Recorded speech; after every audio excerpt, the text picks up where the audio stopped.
ಯೇಸುವಿನ ಮಧುರವಾದ ನಾಮದಲ್ಲಿ ನಿಮ್ಮನ್ನ ಶುಭಾರೈಸ್ತೇನೆ. ದೇವರು ನಿಮ್ಮನ್ನು ಆಶೀರ್ವದಿಸಲಿ. ಈ ದಿನದಲ್ಲಿ ನಾವು ಪ್ರವಾದನೆ ಬಗ್ಗೆ ಕೇಳಲಿಕ್ಕೆ ಹೋಗ್ತೇವೆ. ಆಮೇಲೆ ಕಳೆದ 2 ವಾರದಿಂದ ನಾವು ಪ್ರವಾದನೆ ಬಗ್ಗೆ ಕೇಳ್ತಾ ಇದ್ದೀವಿ. ದೇವರು ನಮ್ಮ ಸಂಗಡ ಎಷ್ಟೋ ವಾಕ್ಯಗಳನ್ನು ಮಾತನಾಡಿದ್ದಾರೆ. ನಾನೇನ್ ಹೇಳ್ತೇನೆ ಅಂದ್ರೆ, ದೇವರು ಪ್ರವಾದನೆ ಬಗ್ಗೆ ಸಭೆ ಒಳಗಡೆ ಮಾತನಾಡ್ತಾ ಇದ್ದಾರೆ ಅಂತ ಹೇಳೋದಾದ್ರೆ ಸಮಥಿಂಗ್ ಹ್ಯಾಪನ್, ಏನೋ ಒಂದು ಅದರ ಕುರಿತಾಗಿ ನಮ್ಮ ಸಭೆಯಲ್ಲಿ ಒಳಗಡೆ ನಿಮ್ಮಲ್ಲಿ ನನ್ನಲ್ಲಿ ಸಭೆ ಮೂಲಕ ಏನೋ ಒಂದು ದೊಡ್ಡ ಕಾರ್ಯ ನಡೀಲಿಕ್ಕಿದೆ. ಆಮೇಲೆ ಹೇಳ್ರಿ ಹಲ್ಲೆಲೂಯಾ. ದೇವರು ಏನೇ ಮಾಡೋದಾದ್ರೂ ಉದ್ದೇಶ ಪೂರ್ವಕವಾಗಿ ಮಾಡೋದು. ನೋಡಿ, ಫಿಲಿಪ್ಪ 2:13 ಒಂದು ವಾಕ್ಯ ಹೇಳ್ತದೆ. ಫಿಲಿಪ್ಪ 2:13, ಯಾಕಂದರೆ ದೇವರೇ ತನ್ನ ಶುಚಿತ್ವವನ್ನ ನೆರವೇರಿಸಬೇಕೆಂದು ನಿಮ್ಮಲ್ಲಿ ಉದ್ದೇಶವನ್ನ ಪ್ರಯತ್ನವನ್ನ ಉಂಟು ಮಾಡುವವನಾಗಿದ್ದಾನೆ. ದೇವರು ನಮ್ಮಲ್ಲಿ ತನ್ನ ಶುಚಿತ್ವವನ್ನ ನೆರವೇರಿಸಬೇಕೆಂದು ಉದ್ದೇಶ ಮತ್ತೆ ಪ್ರಯತ್ನವನ್ನ ಆತನೇ ಉಂಟು ಮಾಡ್ತಾನೆ. ದೇವರು ತನ್ನ ಶುಚಿತ್ವವನ್ನ ನೆರವೇರಿಸಬೇಕೆಂದು ಅಂದ್ರೆ ದೇವರ ಚಿತ್ತ ಉದ್ದೇಶ ನನ್ನ ಜೀವಿತದಲ್ಲಿ, ನಿಮ್ಮ ಜೀವಿತದಲ್ಲಿ, ಸಭೆಯ ವಿಷಯದಲ್ಲಿ ನೆರವೇರಿಸಬೇಕೆಂಬುದಾಗಿ ದೇವರೇ ಉದ್ದೇಶವನ್ನ ಪ್ರಯತ್ನವನ್ನ ಉಂಟು ಮಾಡ್ತಾರೆ. ಉದ್ದೇಶವನ್ನು ಕೊಟ್ಟು ಆ ಉದ್ದೇಶಕ್ಕೆ ನಾವು ಪ್ರಯತ್ನಿಸುವಾಗ ಪ್ರಯತ್ನವನ್ನು ಉಂಟು ಮಾಡಿ ನಾವು ಯಾವಾಗ ಪ್ರಯತ್ನ ಮಾಡ್ತೇವೋ ಆಗ ದೇವರು ಅದರ ವಿಷಯದಲ್ಲಿ ಕಾರ್ಯವನ್ನ ಮಾಡಿ ತನ್ನ ಚಿತ್ತವನ್ನ ಉದ್ದೇಶವನ್ನ ದೇವರು ನೆರವೇರಿಸಿ ಕೊಡ್ತಾರೆ. ಹಾಗಾದ್ರೆ ಇವತ್ತು ನಾನು ಬಲವಾಗಿ ನಂಬ್ತೇನೆ, ಕಳೆದ 2 ವಾರದಿಂದ ದೇವರು ಪ್ರವಾದನೆ ಕುರಿತಾಗಿ ಸಭೆ ಒಳಗಡೆ ನಮ್ಮ ಸಂಗಡ ಮಾತನಾಡ್ತಾ ಇದ್ದಾರೆ ಎಂಬುದಾಗಿ ಹೇಳೋದಾದ್ರೆ, ಈ ಪ್ರವಾದನೆ ವಿಷಯದಲ್ಲಿ ದೇವರು ಏನೊಂದು ದೊಡ್ಡ ಕಾರ್ಯವನ್ನ ಮಾಡಲಿಕ್ಕಿದ್ದಾರೆ. ನಿಮ್ಮ ಸೇವಕನ ವಿಷಯದಲ್ಲಿಯೂ, ಸಭೆಯ ವಿಷಯದಲ್ಲಿಯೂ, ನಿಮ್ಮ ವಿಷಯದಲ್ಲಿಯೂ, ನಮ್ಮ ಸೇವೆ ವಿಷಯದಲ್ಲೂ, ಈ ವರಗಳ ವಿಷಯದಲ್ಲಿ ದೇವರು ಅದ್ಭುತ ಮಾಡಲಿಕ್ಕಿದ್ದಾರೆ. ನಂಬಿ. ಆಮೇಲೆ ನಾನು ಕಳಸಾಳಿದ್ದೀನಿ, ಪ್ರವಾದನೆಯು ನಂಬುವವರಿಗೆ ಮಾತ್ರವೇ, ನಂಬದವರಿಗಲ್ಲ. ಹಲ್ಲೆಲೂಯಾ. ಆ ಪ್ರವಾದನೆಯ ವರವು ಕೂಡ ನಂಬುವವರಿಗೆ ಮಾತ್ರ. ಪ್ರವಾದನೆ ವರಗಳಲ್ಲಿ 1 ವರ. ಎಷ್ಟು ವರಗಳಲ್ಲಿ? 9 ವರಗಳಲ್ಲಿ 1 ವರ ಪ್ರವಾದನೆ ವರ. ಹಲ್ಲೆಲೂಯಾ. ಆ ಪ್ರವಾದನೆ ವರ ಇರೋದಾದ್ರೆ ಶಕ್ತವಾಗಿ ದೇವರಿಗಾಗಿ ಉಪಯೋಗ ಆಗಬಹುದು. ಆತ್ಮಗಳನ್ನ ಗೆಲ್ಲಿಕ್ಕೆ ಆ ಪ್ರವಾದನೆ ವರ ವೆರಿ ಇಂಪಾರ್ಟೆಂಟ್. ಆಮೇಲೆ ಅದಕ್ಕೆ ಪೌಲ ಹೇಳ್ತಾನೆ, ನೀವು ಹೆಚ್ಚಾಗಿ ಆ ಪ್ರವಾದನೆ ವರವನ್ನ ಅಪೇಕ್ಷಿಸುವವರಾಗಿರಿ. ಹಲ್ಲೆಲೂಯಾ. ಓದಿ 1 ಕೊರಿಂಥ 14:39. 1 ಕೊರಿಂಥ 14:39.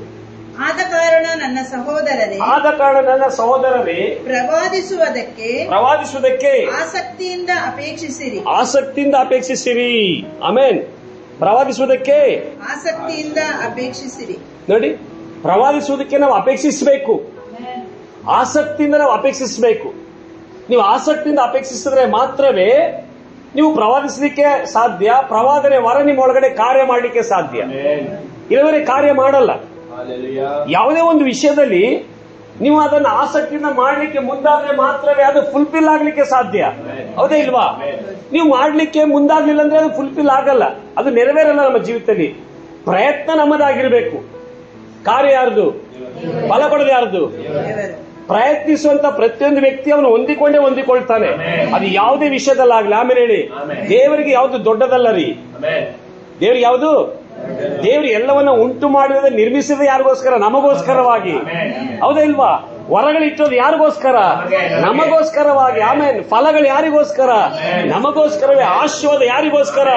ನಮಗೋಸ್ಕರವೇ. ನಿತ್ಯ ಜೀವ ಪರಲೋಕ ಯಾರಿಗೋಸ್ಕರ? ನಮಗೋಸ್ಕರವೇ. ಆಗ ನಾವೇನ್ ಮಾಡ್ಬೇಕು? ಅದನ್ನ ಆಸಕ್ತಿಯಿಂದ ಅಪೇಕ್ಷಿಸಿ ನಂಬಿ ಅದನ್ನ ಮಾಡಲಿಕ್ಕೆ ನಾವು ಮುಂದಾಗುವಾಗ ನಮ್ಮ ದಾಹ ಆಸಕ್ತಿಯ ಪರಲೋಕದಲ್ಲಿ ನೋಡುವ ದೇವರು ನಮ್ಮ ಆಸಕ್ತಿ ದಾಹದಂತೆ ನಮ್ಮನ್ನ ಆಸ್ವಾದ ಮಾಡಿ ಉನ್ನತಿಗೆ ನಡೆಸುವನಾಗಿರ್ತಾನೆ. ಹಲ್ಲೆಲೂಯಾ.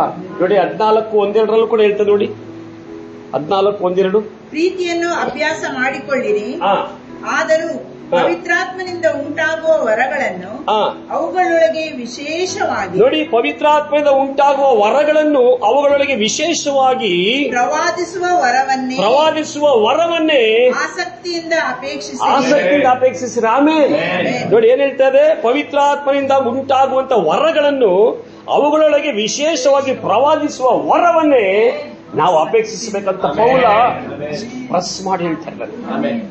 ಹಾಗಾದ್ರೆ ಹಲ್ಲೆಲೂಯಾ, ಈ ಪ್ರವಾದನೆ ವರ ವೆರಿ ವೆರಿ ಇಂಪಾರ್ಟೆಂಟ್. ಆಮೇಲೆ ಈ ಲೋಕದಲ್ಲಿ ಪ್ರೈಸ್ ಗಾಡ್. ಸೊ ಯೇಸು ಕೂಡ ಪ್ರವಾದಿಸುವಾಗ ಭಯಂಕರ ಆಶ್ಚರ್ಯ ಉಂಟಾಗ್ತಿತ್ತು ಜನರಲ್ಲಿ. ಹಲ್ಲೆಲೂಯ. ಪ್ರವಾದಿಗಳು ಪ್ರವಾದಿಸುವಾಗ ಭಯಂಕರ ಆಶ್ಚರ್ಯ. Praise God. ಹೌದೇ ಇಲ್ವಾ? ಮುಂದಾಗುವಂತ ಸಂಗತಿಗಳ ದೇವರು ತನ್ನ ಪ್ರವಾದಿಗಳ ಮೂಲಕವಾಗಿ ಮಾತನಾಡಿದ್ರು. ಆಮೇಲೆ ಭಾಗವಾಗಿ ಮಾತನಾಡಿದ್ರಂತೆ. Praise God. ಇಬ್ರಿಯ 1ನೇ ಅಧ್ಯಾಯ 1-2 ವಾಕ್ಯ. ಇಬ್ರಿಯ 1ನೇ ಅಧ್ಯಾಯ 1-2 ವಾಕ್ಯ. ಪುರಾತನ ಕಾಲದಲ್ಲಿ ನಮ್ಮ ಪಿತೃಗಳ ಸಂಗಡ ಪ್ರವಾದಿಗಳ ಬಾಯಿಂದ ಭಾಗವಾಗಿಯೂ ವಿಧ ವಿಧವಾಗಿಯೂ ಮಾತಾಡಿದ ದೇವರು ಈ ಅಂತ್ಯ ದಿನಗಳಲ್ಲಿ ನಮ್ಮ ಸಂಗಡ ಮಗನ ಮುಖಾಂತರ ಮಾತಾಡಿದ್ದಾನೆ. ಆಮೇಲೆ ಹಲ್ಲೆಲೂಯ. ನೋಡಿ, ಪೂರ್ವದಲ್ಲಿ ದೇವರು ಏನ್ ಮಾಡಿದ್ರೆ, ಪುರಾತನ ಕಾಲದಲ್ಲಿ ನಮ್ಮ ಪಿತೃಗಳ ಸಂಗಡ ಪ್ರವಾದಿಗಳ ಬಾಯಿಂದ ಭಾಗವಾಗಿಯೂ ವಿಧ ವಿಧವಾಗಿಯೂ ಮಾತಾಡಿದ ದೇವರು ಈ ಅಂತ್ಯ ದಿನಗಳಲ್ಲಿ ನಮ್ಮ ಸಂಗಡ ಮಗನ ಮುಖಾಂತರ ಮಾತನಾಡ್ತಾರೆ. ಆಮೇಲೆ ಹೇಳಿ, ಹೌದೇ ಇಲ್ವಾ? ಮಾತನಾಡ್ತಾರೆ. ಪ್ರವಾದನೆ ಹಿಂದೆ ನಡೆದಂತ ಘಟನೆ ಕೂಡ ಆಗಿರ್ತದೆ, ಈಗ ನಡೆಯುವಂತ ಘಟನೆ ಕೂಡ ಆಗಿರ್ತದೆ, ಮುಂದೆ ಆಗುವಂತ ಸಂಗತಿ ಕೂಡ ಆಗಿರ್ತದೆ. ಆಮೇಲೆ ಹಲ್ಲೆಲೂಯ.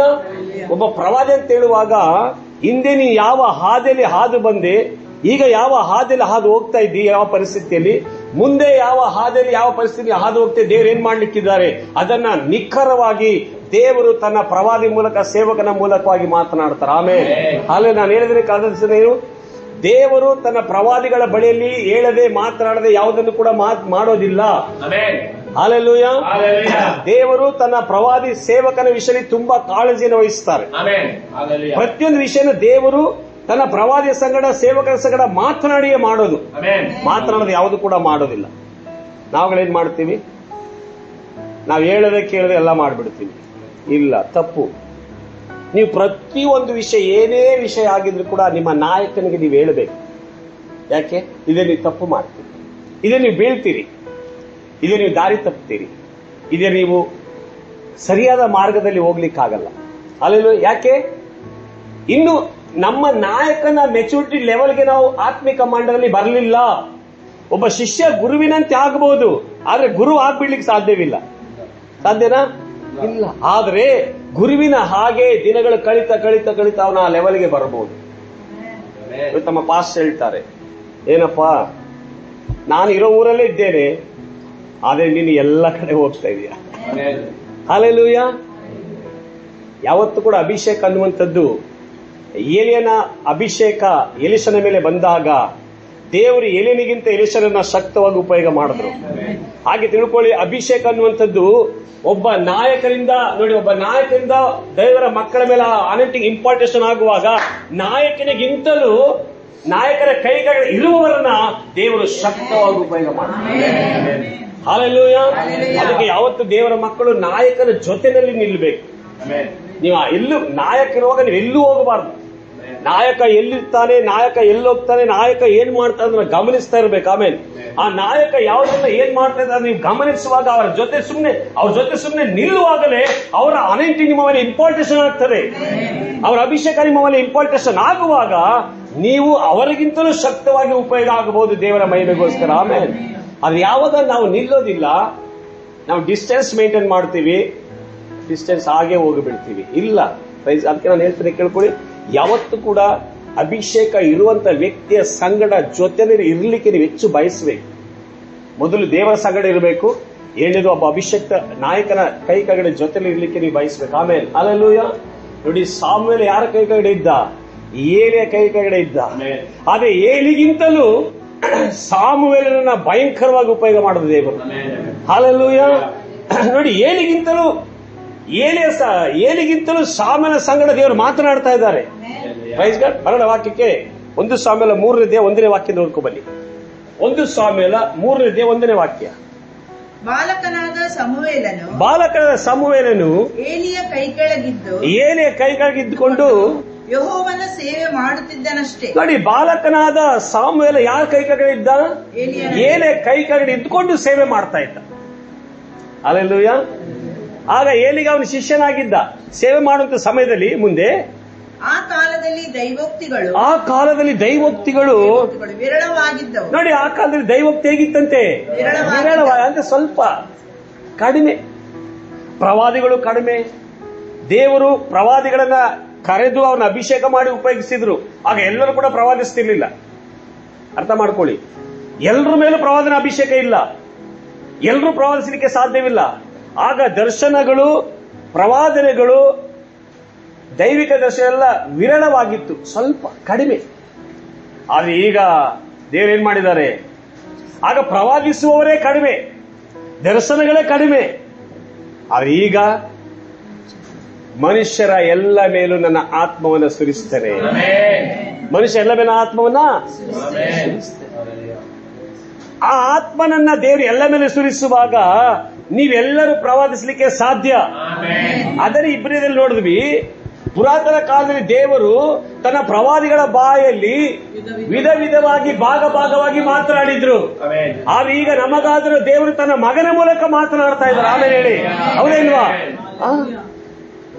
ಹಾಗಾದ್ರೆ ಒಂದು ತಿಳ್ಕೊಳ್ಬೇಕು ನೀವು, ವಿರಳವಾಗಿದ್ದಂತ ಸಮಯದಲ್ಲೂ ಕೂಡ ದೇವರು ನೋಡಿ, ಅವನು ಬಾಲಕ ನಿನ್ನದೇ ದೇವರು ಅವನ ಸಂಗಡ ಮಾತನಾಡ್ತಾ ಇದ್ದಾರೆ. ಯಾಕೆ ಅವನು ಬಾಲಕ? ಯಾಕೆಂದ್ರೆ ಅವನ ಜೀವಿತ ಹೇಗಿತ್ತಂದ್ರೆ, ಆ ಮಂಜುಷದ ಬಳಿಯಲ್ಲಿ ಅಂದ್ರೆ ಏಲಿಯ ಕೈ ಕೆಳಗಡೆ ನಂಬಿಗಸ್ತನಾಗಿ ಅವನು ಸೇವೆ ಮಾಡುವನಾಗಿ ಆ ಮಂಜುಷದ ಬಳಿಯಲ್ಲಿಯೇ ಕಾಲ ಕಳೆಯುತ್ತಾ ಇದ್ದ ಅವನು. ಅರ್ಥ ಆಗ್ತದ? ಇವತ್ತು ಅಭಿಷೇಕ ಯಾರಿಗಂದ್ರೆ ಇಷ್ಟ ಬಂದಾಗಿ ಊರು ಸುತ್ತಕೊಂಡಿರೋರ್ಗಲ್ಲ, ಇಷ್ಟ ಬಂದಾಗಿ ಕಾಲ ಕಳ್ಕೊಂಡಿರೋರ್ಗಲ್ಲ. ದೇವರ ಚಿತ್ತವನ್ನ ನೆರವೇರಿಸುವುದಕ್ಕೆ ಯಾರು ಒಪ್ಪಿಸಿಕೊಟ್ಟಿರ್ತಾರೋ, ದೇವರಿಗೋಸ್ಕರ ದೇವರಿಗಾಗಿ ಯಾರು ಸಮರ್ಪಣೆ ಮಾಡಿ ತೀರ್ಮಾನ ಮಾಡಿ ನಿಂತಿರ್ತಾರೋ, ದೇವರಿಗೆ ಯಾರು ಮೊದಲು ಪ್ರಾಮುಖ್ಯತೆ ಕೊಡುತ್ತಾರೋ, ದೇವರಿಗೋಸ್ಕರ ದೇವರ ಮಹಿಮೆಗೋಸ್ಕರವಾಗಿ ಹಗಲು ರಾತ್ರಿ ದೇವರಿಗೆ ಮೊದಲನೇ ಸ್ಥಾನ, ಬೇರೆ ಯಾರಿಗೂ ಮೊದಲನೇ ಸ್ಥಾನ ಅಲ್ಲ. ಒಂದು ತಿಳ್ಕೋಬೇಕು ನೀವು, ಈ ಲೋಕದಲ್ಲಿ ಜೀವಿಸುವಾಗ ನಿಮ್ಮ ಜೀವಿತದಲ್ಲಿ ಮೊದಲನೇ ಸ್ಥಾನವನ್ನು ದೇವರಿಗೆ ಕೊಡದೆ ಹೋದ್ರೆ ನೀವು ದೇವರಿಂದ ಯಾವುದನ್ನು ಹೊಂದ್ಕೊಳ್ಳಿಕ್ಕೆ ಸಾಧ್ಯವಿಲ್ಲ. ಸಾಧಾರಣವಾಗಿ ನಾನು ಬದುಕಬಹುದು. ಲೋಕದವರು ಬಟ್ಟೆ ಹಾಕೊಳ್ತಾರೆ, ನಾನು ಬಟ್ಟೆ ಹಾಕೊಳ್ತಾ ಇದ್ದೀನಿ. ಲೋಕದವರು ಊಟ ಮಾಡ್ತಾರೆ, ನಾನು ಊಟ ಮಾಡ್ತಾ ಇದ್ದೀನಿ. ಲೋಕದವರು ಸ್ಕೂಟರ್ ಓಡಾಡ್ತಾರೆ, ನಾನು ಓಡಾಡ್ತಾ ಇದ್ದೀನಿ. ಲೋಕಲ್ ಕಾರ್ ಓಡಾಡ್ತಾರೆ, ನಾನು ಓಡಾಡ್ತಾ. ಅದೆಲ್ಲ ಲೌಕಿಕವಾದಂತ ಆಶೀರ್ವಾದ. ಆದ್ರೆ ಲೌಕಿಕವಾದ ಆಶೀರ್ವಾದ ಅದು ಅಳಿಲು ಹೋಗುವಂತದ್ದು. ದೇವರೇನು ಹೇಳಿದ್ದಾರೆ ನಮಗೆ? ಕೊಲೊಸ್ಸೆ 3:1 ವಾಕ್ಯದಲ್ಲಿ, ಕೊಲೊಸ್ಸೆ 3:1, ಆದ ಕಾರಣ ನೀವು ಕ್ರಿಸ್ತನೊಂದಿಗೆ ಎಬ್ಬಿಸಲ್ಪಟ್ಟಿರುವುದರಿಂದ ಮೇಲಿರುವವುಗಳನ್ನು ಹುಡುಕಬೇಕು. ಆಮೇಲೆ ಹೇಳಿ, ಇವತ್ತು ನೀವು ಯಾವ್ದು ಹುಡುಕಬೇಕಂತೆ? ಮೇಲಿರುವವುಗಳಂದ್ರೆ ಆತ್ಮಿಕಕ್ಕೆ ಸಂಬಂಧಪಟ್ಟಂತ ಆತ್ಮಿಕ ಕಾರ್ಯಗಳು. ಅದು ವರವಾಗಿರ್ಲಿ, ಅಭಿಷೇಕವಾಗಿರ್ಲಿ, ನಿತ್ಯ ಜೀವ ಪರಲೋಕವಾಗಿರ್ಲಿ, ಅದನ್ನು ಹುಡುಕಬೇಕು. ಅದು ಅಳಿಯದಿರುವಂತದ್ದು. ಓದಿ ಇನ್ನೊಂದ್ಸಲಿ. ಆದ ಕಾರಣ ನೀವು ಕ್ರಿಸ್ತನೊಂದಿಗೆ ಎಬ್ಬಿಸಲ್ಪಟ್ಟಿರುವುದರಿಂದ ಮೇಲಿರುವವುಗಳನ್ನು ಹುಡುಕಿರಿ. ನೋಡಿ, ಮೇಲಾದವುಗಳನ್ನು ಹುಡುಕಬೇಕು. ನಾವು ಕಣ್ಣೆತ್ತಿ ಪರಲೋಕದ ಕಡೆಗೆ ನೋಡಬೇಕು. ಅಂದ್ರೆ ಅರ್ಥ, ಮೇಲಾದವುಗಳನ್ನು ನಾವು ಹುಡುಕಿ ಅದರಲ್ಲಿ ಜೀವಿಸಬೇಕು.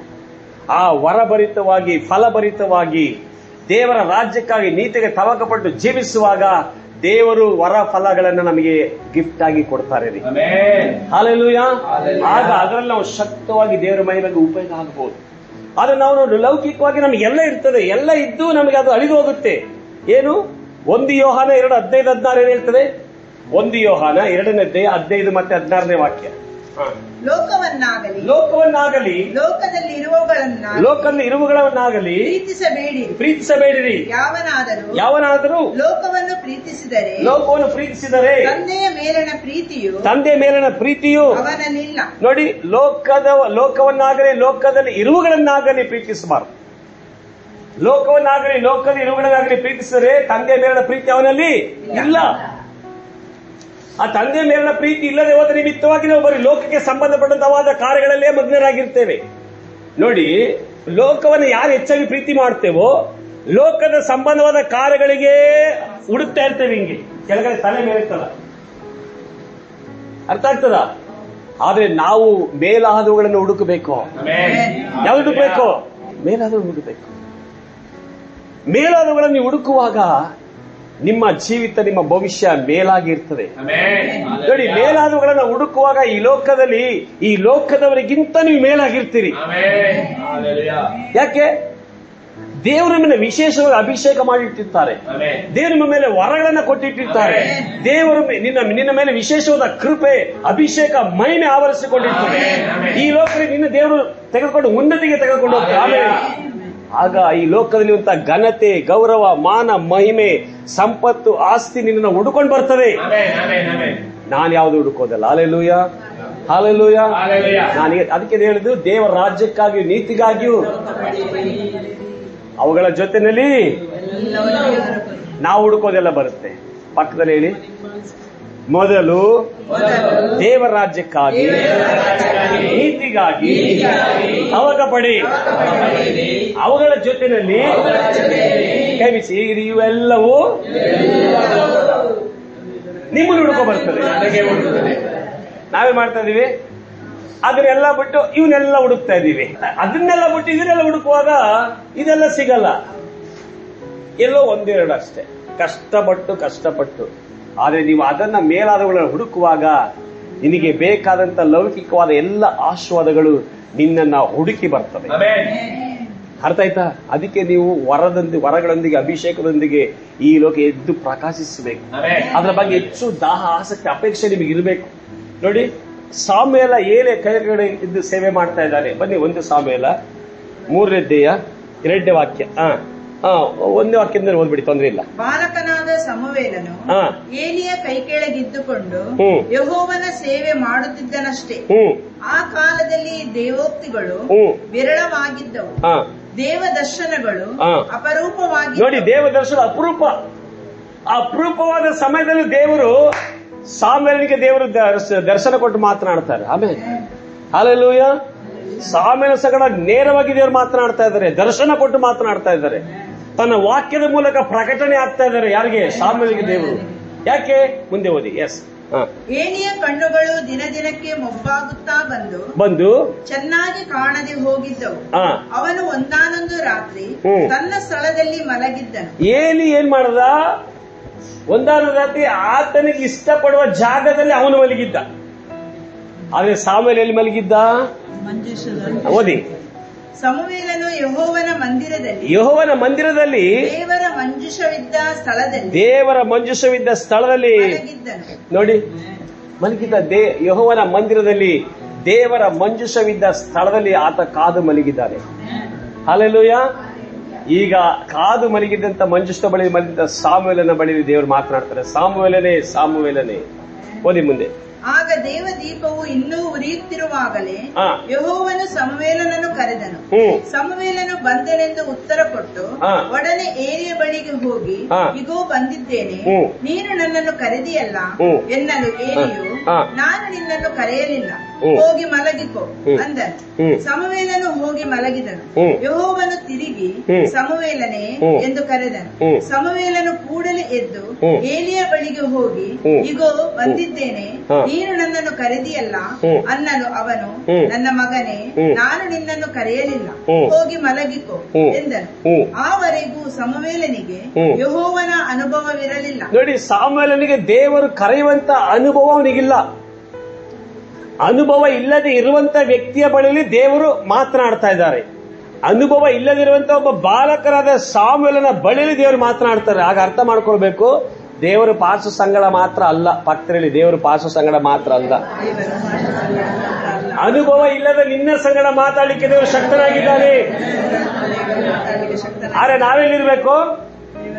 ಭಾನುವಾರ ಆಯ್ತಂದ್ರೆ ಬಿಗ್ ಬಾಸ್ ನೋಡಿಬೇಕು, ಸಮಯ ಸಿಕ್ತಲೆಲ್ಲ ಫೋರಮ್ಗೆ ಹೋಗ್ಬೇಕು, ಸಮಯ ಸಿಕ್ತಲೆಲ್ಲ ಶಾಪ್ಗಳು ತಿನ್ಬೇಕು, ಬಳೆ ಅಂಗಡಿ ಟೂರ್, ಪಿಕ್ನಿಕ್, ಯಾವ್ಯಾವ್ದು ಒಳ್ಳೊಳ್ಳೆ ಪ್ಲೇಸ್ಗಳಿದೆ ಅದನ್ನೆಲ್ಲ ಹುಡುಕಿ ರಜಾ ಸಿಕ್ಕದ್ದೇ ಕಾಯ್ತಾರೆ ರೌಂಡ್ ಹೊಡಿಬೇಕು. ಇಲ್ಲ.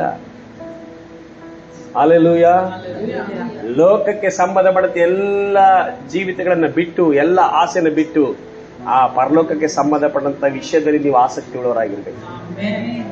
ಯಾವಾಗ ಆ ವಿಷಯ ನೀವು ಆಸಕ್ತಿ ಉಳ್ಳವರಾಗಿ ಸಿಕ್ಕುವ ಸಮಯವನ್ನೆಲ್ಲ ದೇವರ ಮಹಿಮೆಗೆ ಉಪಯೋಗ ಮಾಡ್ತಾರೆ. ಸಿಕ್ಕುವ ಸಮಯದಲ್ಲೆಲ್ಲ ದೇವರ ಸಮ್ಮುಖದಲ್ಲಿ ಆರಾಧನೆ ಮಾಡ್ತಾ ಇರಬೇಕು. ಸಿಕ್ಕುವ ಸಮಯದಲ್ಲೆಲ್ಲ ಪ್ರಾರ್ಥನೆ ಮಾಡ್ತಾ ಇರಬೇಕು. ಆಮೇಲೆ ಸೊ ಎಲ್ಲವನ್ನ ಮಾಡಿ ಕೂಡ ನಾವು ದೇವರಿಗೆ ಸಮಯ ಕೊಟ್ಟು ದೇವರ ಸಮ್ಮುಖಕ್ಕೆ ಬರುವಾಗ ನಮ್ಮ ಆಸಕ್ತಿ ದಾಹವನ್ನ ನೋಡುವ ಪರಲೋಕದ ದೇವರು ನಮ್ಮ ಸಂಗಡ ಮಾತಾಡಲಿಕ್ಕೆ ಶಕ್ತನಾಗಿರ್ತಾರೆ. ನೋಡಿ, ಅನುಭವ ಇಲ್ಲದ ಸಾಮಾನ್ಯ ಬಳಿ ದೇವರು ಮಾತನಾಡ್ತಾರೆ. ಮುಂದೆ. ಎಸ್.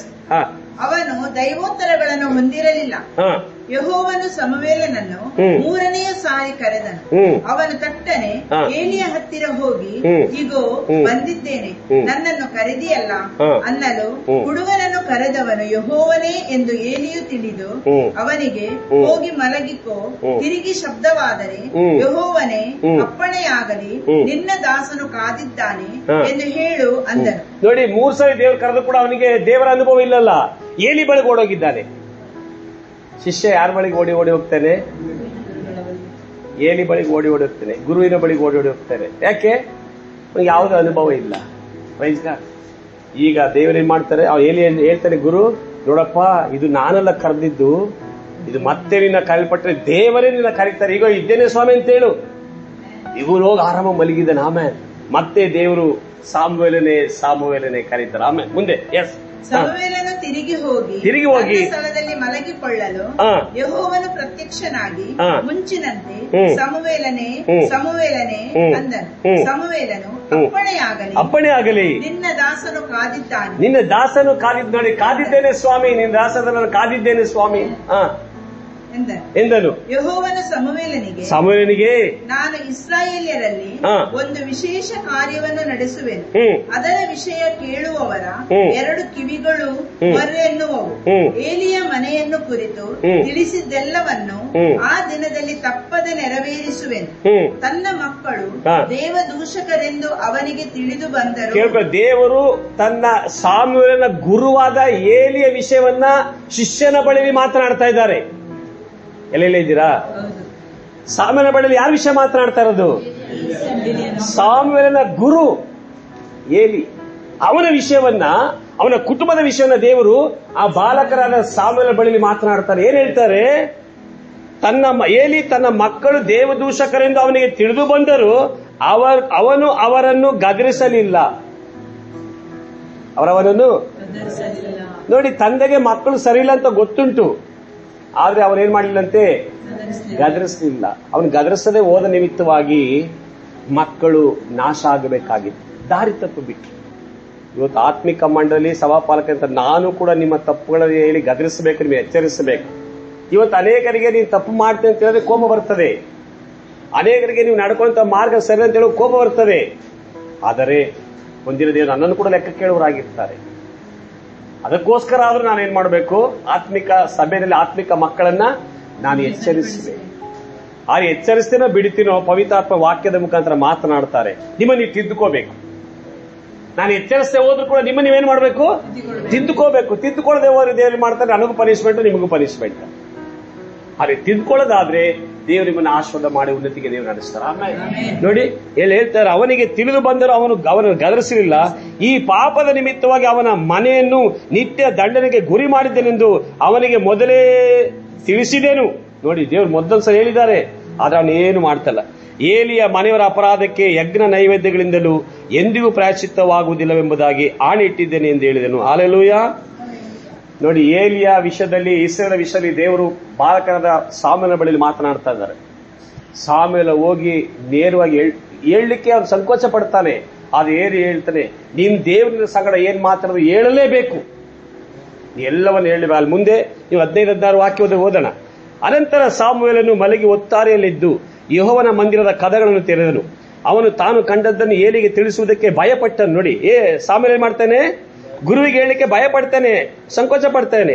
ಆದರೆ ಏಲಿಯು, ನನ್ನ ಮಗನೇ ಸಾಮುವೇಲನೆಂದು ಕರೆಯಲು ಅವನು ಇಗೋ ಇದ್ದೇನೆಂದನು. ಆಗ ಏಲಿಯು ಅವನಿಗೆ, ಯೆಹೋವನು ನಿನಗೆ ತಿಳಿಸಿದ್ದೇನು, ಆತನ ಮಾತುಗಳಲ್ಲಿ ಒಂದನ್ನಾದರೂ ಮುಚ್ಚಬೇಡ, ಮುಚ್ಚಿದರೆ ಆತನು ಬೇಕಾದ ಹಾಗೆ ನಿನ್ನನ್ನು ದಂಡಿಸಲಿ ಎಂದು ಹೇಳಲು ಸಾಮುವೇಲನು ಒಂದನ್ನು ಮುಚ್ಚದೆ ಎಲ್ಲವನ್ನು ತಿಳಿಸಿದನು.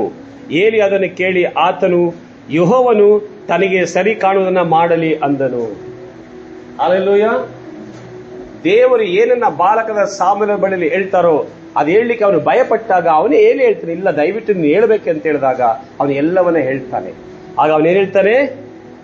ಆತನು ಯೆಹೋವನು ತನಗೆ ಸರಿ ಕಾಣುವುದನ್ನ ಮಾಡಲ್ಲ. ಇನ್ನೇನ್ ಮಾತಾಡ್ಲಿಕ್ಕಾಗುತ್ತೆ? ಹಲ್ಲೆಲೂಯಾ. ಆದ್ರೆ ಈಗ ದೇವರು 19ನೇ ವಾಕ್ಯ ಹೇಳ್ತದೆ, ಸಾಮುವೇಲನು ದೊಡ್ಡವನಾಗುತ್ತಾ ಬಂದನಷ್ಟೇ, ಯೆಹೋವನು ಅವನೊಡೆ ಇದ್ದದರಿಂದ. ನಿಲ್ಲಿಸಿ. ಯಾಕೆ ದೇವರು ಸಾಮುವೇಲ ಒಬ್ಬ ಪ್ರವಾದನೆಗೆ ಉಪಯೋಗ ಮಾಡಿದಂದ್ರೆ, ದೇವರು ಸಾಮುವೇಲನ ಸಂಗಡ ಇದ್ರು. ಇವತ್ತು ನಾವು ಒಂದು ದೇವರ ಮಹಿಮೆಗಾಗಿ ಶಕ್ತವಾಗಿ ಪ್ರಕಾಶಿಸ್ತಾ ಇದ್ದೇವೆ ಅಂತ ಹೇಳಿದ್ರೆ ನಮ್ಮ ಜೊತೆಲಿ ದೇವರು ಇರಬೇಕು, ನಮ್ಮ ಸಂಗಡ ದೇವರು ಇರಬೇಕು. ದೇವರು ಇಲ್ಲ ಅಂದ್ರೆ ನಾವು ಏನು ಮಾಡ್ಲಿಕ್ಕೆ ಆಗಲ್ಲ. ಏನ್ ಹೇಳ್ತೀವಿ ವಾಕ್ಯ? ಯೋಹಾನ 15:5, ನೀವು ನನ್ನನ್ನು ಬಿಟ್ಟು ಇವತ್ತು ನೋಡಿ, ದೇವರು ನಮ್ಮ ಜೊತೆಲಿ ಇಲ್ಲದವರೇ ನಾವೇನು ಮಾಡ್ಲಿಕ್ಕೆ ಸಾಧ್ಯವಿಲ್ಲ. ಸೊ ಸಾಮುವೇಲ ಸಂಗಡ ದೇವರಿದ್ರು, ಒಬ್ಬ ಪ್ರವಾದನಾಗಿ ಉಪಯೋಗ ಮಾಡಿ. ನಂಬರ್ 1, ದೇವರ ಅವನ ಸಂಗಡ ಇದ್ರು.